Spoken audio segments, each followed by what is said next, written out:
the band will keep going. Get ready.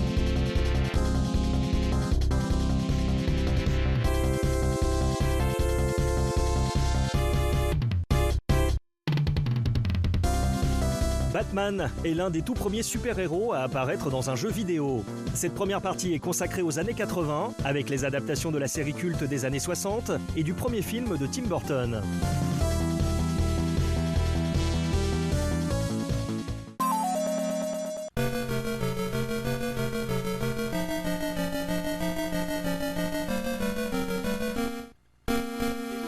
Batman fait ses débuts dans un jeu d'aventure en 3D isométrique, genre en vogue sur les micro-ordinateurs de l'époque. Dans ce jeu sorti sur Spectrum, Amstrad CPC et MSX, le héros masqué doit retrouver les morceaux du bat-aéroglisseur dans un labyrinthe fantaisiste.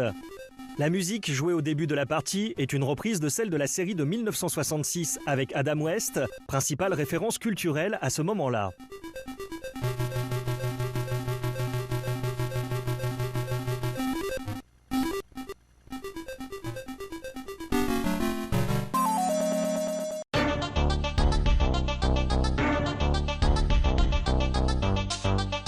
Batman The Kept Crusader est un jeu en 2 parties sorti sur de nombreux ordinateurs en 1988.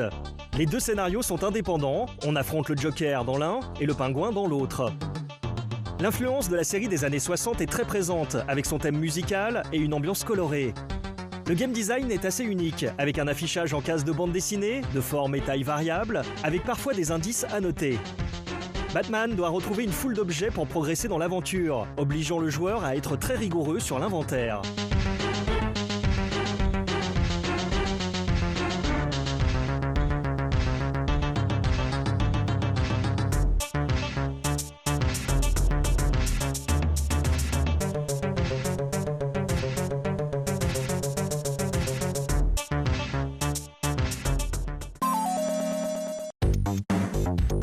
« 1989.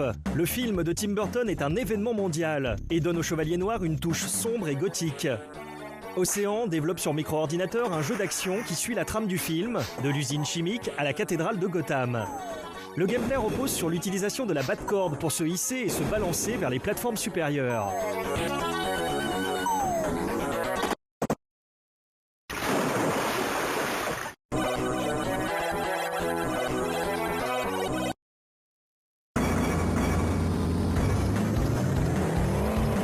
La séquence de Batmobile ressemble à un jeu de course. Il faut traverser la ville en un temps donné, en s'aidant de grappins dans les virages. Le niveau de Batwing est en vue de derrière également, mais façon shoot 'em up, pour se débarrasser des ballons empoisonnés du Joker.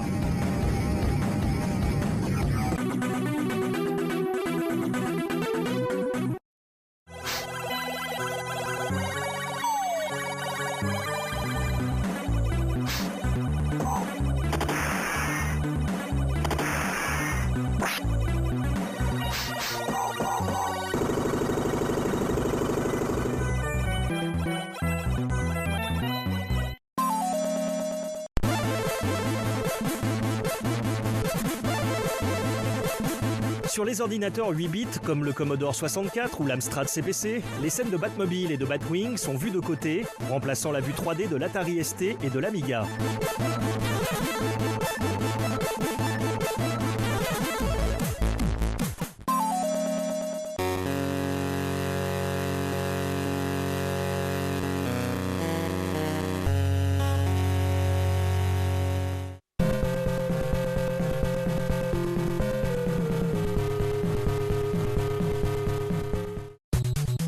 Au Japon, Sunsoft obtient la licence du film et développe les adaptations sur console. La version NES est un platformer très efficace, prenant beaucoup de liberté par rapport à l'histoire originale.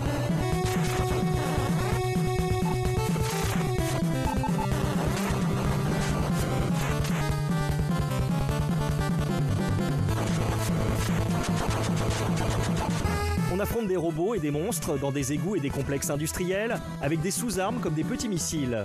Très éloigné de l'univers du film, l'accent est mis sur le gameplay. On se croirait presque dans un Megaman. Sunsoft crée avec chacune de ses adaptations un environnement distinct avec ses propres règles, qui donnent parfois lieu à des suites.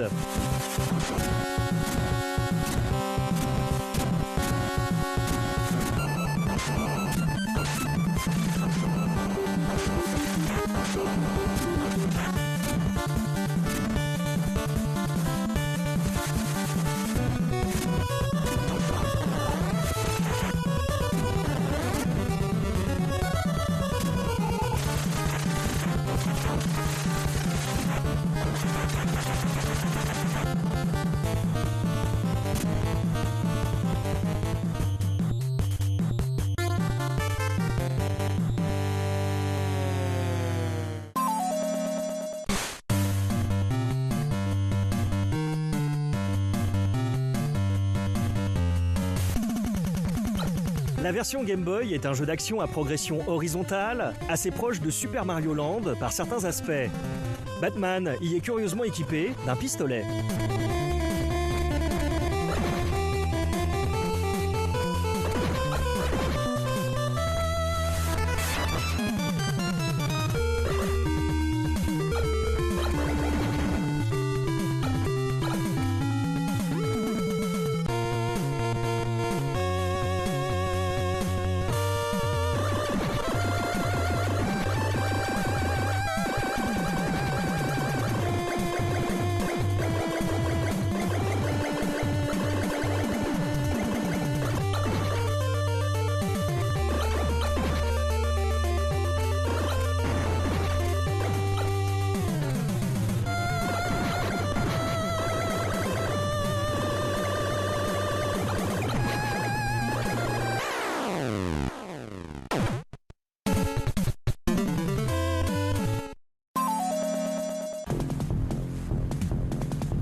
La version Mega Drive est un jeu de plateforme également, un peu plus proche d'un beat'em all par rapport à la version NES, et colle davantage à l'ambiance du film.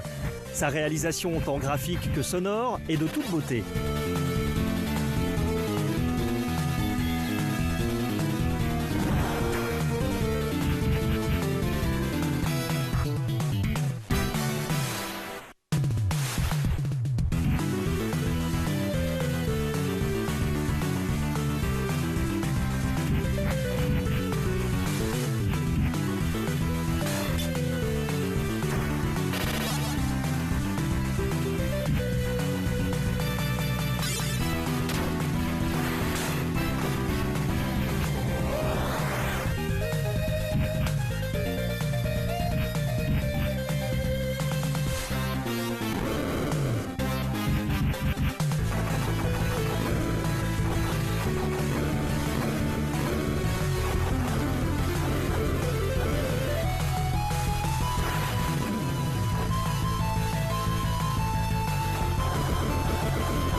Pour la version PC Engine, Sunsoft change complètement de catégorie avec un jeu de labyrinthe assez drôle où il faut collecter des objets pour passer au niveau suivant ou encore nettoyer les tableaux du musée vandalisés par les hommes du Joker. On est loin de l'ambiance sombre du film, mais le jeu est très sympathique.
En arcade, Atari développe un jeu d'action plateforme en utilisant beaucoup d'éléments du film, photos et extraits sonores, y compris la musique de Danny Elfman. Joe window's open.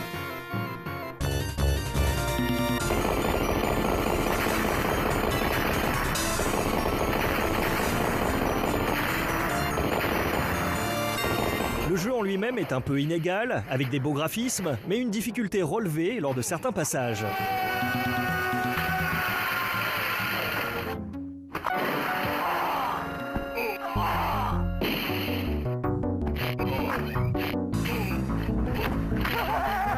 Hold on.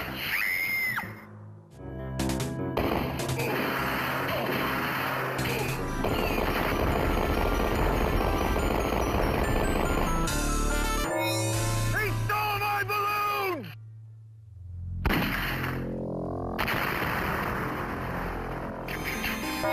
I have a bag in my belt.